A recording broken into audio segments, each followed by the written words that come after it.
On today's episode, we are going to be talking about contingency. Yeah. Let's get after it, guys.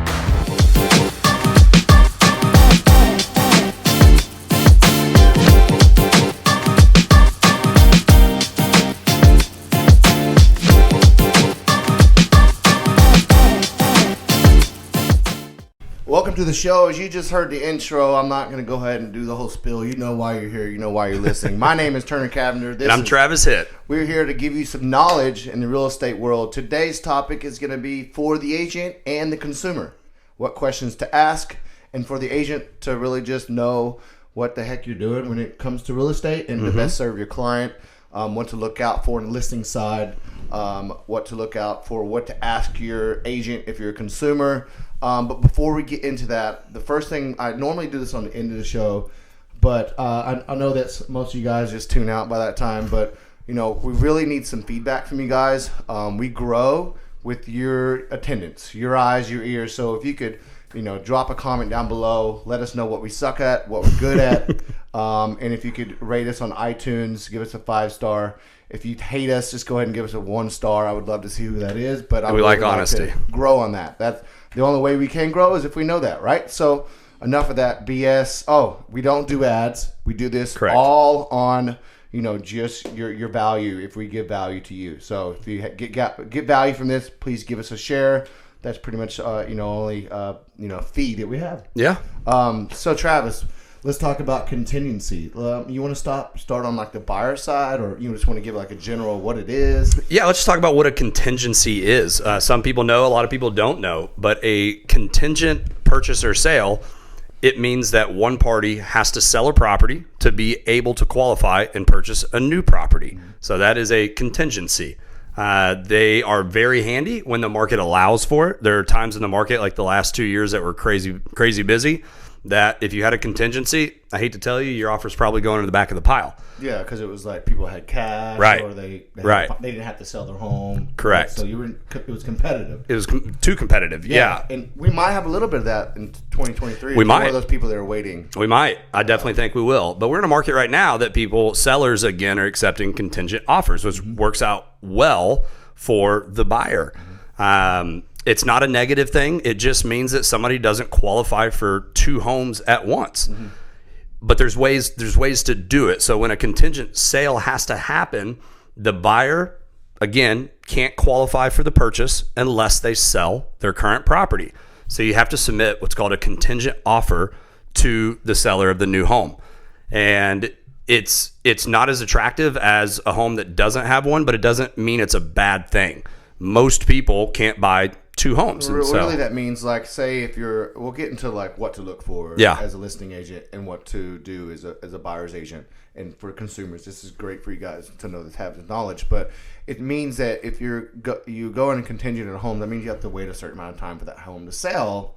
And then, you know, the financing period, that can just make the buying process more lengthy. Yeah, correct. So typically on a normal offer that's non-contingent, you do a 30-day close.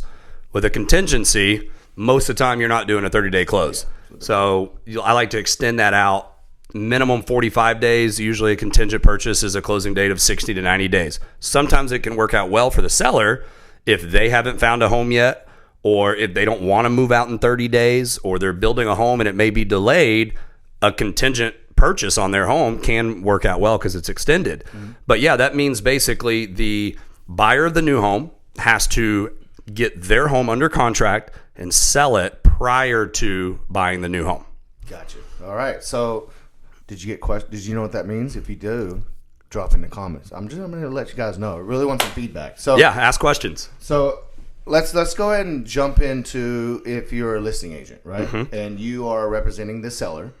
And what are the things you want to look for when you get a contingent offer on the home that you're selling? Main thing is the financing. Well, the financing and the home itself. So anytime somebody submits a contingent offer to me on one of my listings, I immediately go look up the address. And I'll ask them, first thing is it listed, or when's it going to be on the market? So anytime I submit a contingent offer, I will write in the offer, my seller agrees to have the home on market within 7 days.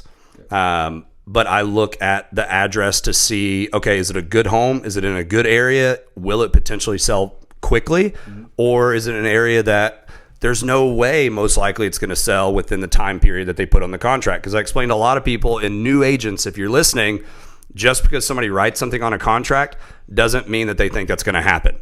So if I get a contingent offer and I see that they put 45 days on the contingency, but days on market for that neighborhood or our average of 20 to 40 to get a contract, I know we're not going to be most likely closing in that 45 days. So if you're the seller out there, that's something you need to keep in mind as well. Yeah. So this information is for both of you guys. So. Right. And price. Yeah. You always want to look at on the home that they're selling, where are they pricing it compared to the other homes in that neighborhood that's priced? Are they pricing it very competitively because they know they're contingent? Or are they hoping that they can get an escalated price and then move into the new home? Because they still have that contingent protection that... So if they overlist, it might be sit on the market longer, which is a situation. Correct. And they're protected underneath the contingency. Yeah. So you want to look at how realistic are they being with selling their current home to be able to buy this new one. Yeah. So if you guys notice, so I've been doing podcasts for a little bit. This guy's packed with that knowledge and this noggin in his. It's a small head, though. I like to, make it more understanding for the viewer, the listener. So I'm not an ignorant over here to know what's going on. I don't know. I know what he's talking about. I'm just trying to make it more understanding for everybody, the interviewer. So let's talk about for the buyer's agent submitting a contingent offer. Yeah. So when you're doing that, obviously you're already presenting an offer that's not as attractive as one without a contingent offer. So you can't do everything the same way as you would if somebody didn't have a home to sell. You have to make it a little bit more sweet for the buyer to entertain a contingency. So I tell people all the time, raise the earnest money. Still do an option period because you should always inspect that home. Real quick, I'm sorry. Yeah. What is an option? So some people might just be tuning in right now. Oh, true. So what is option money? What is the earnest money is the good faith money that you put down saying, I'm going to close on this home. If you just walk away from it, there's a lot of different ways they can get it back. But if you just walk away and don't close, the seller keeps that money. Your option, that's like the assurance for the seller to make a little bit of money for that home being off the market. Correct. Because you tied it down. Yep. The option money and option period is the time period negotiated to be able to inspect the home as the buyer. So I tell people to raise that option money as well to show seriousness.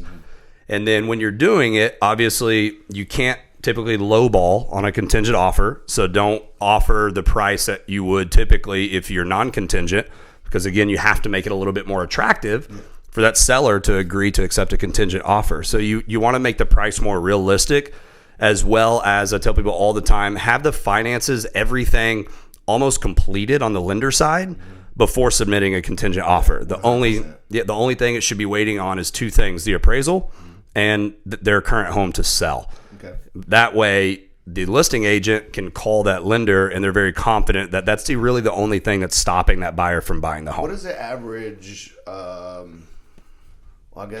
it's all over the place, but I'm going to go ahead and say DFW area, our market, what is the average contingent time? 45 to 60 days. Yeah, I was about to say. Yeah. I thought it was 42. That's average days on market. Close. Had the numbers in his head. Yeah, 45 to 60 days is an average contingent contract. Because if you can't sell it faster than that, you maybe should wait to buy that next home. So right now, today is February 9th. We are currently in a buyer's market.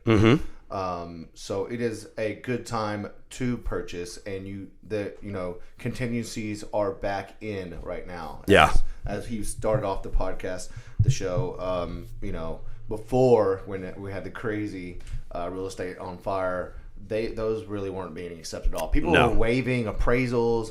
Contingencies were just really not even a thought.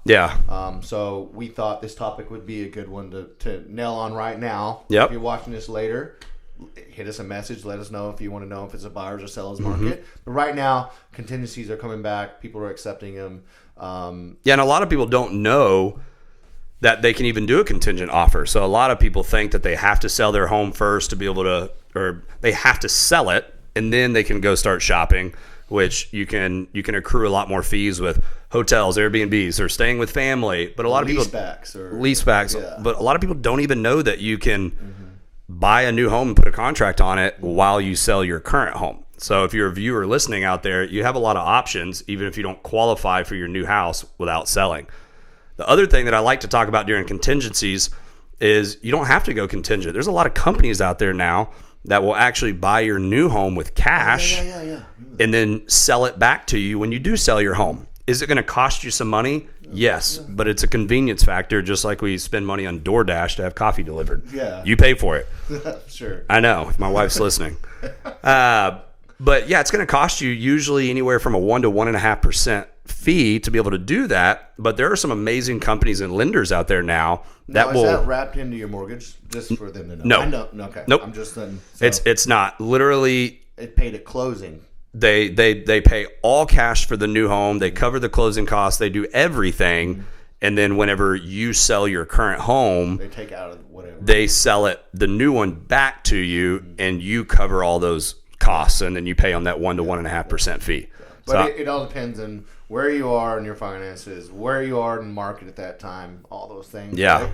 And that's why you need to have an agent that you might have one that you have one who's representing you right now. This is going to be some good knowledge to give your realtor or tell them to watch our show, or have some agents like myself and Travis, and anyone on our team. A lot of ways to make things happen. You just have to know those ways. Yeah, so that's the whole purpose of this show. We really, really like what we do. We serve. It's a purpose that we both share, and I think that's why we're in business together. That's right. We nailed this topic, yeah? I hope so. You let me know. Yeah, let us know in the comments. We're going to sign off, and when you think about real estate, think about real estate leadership.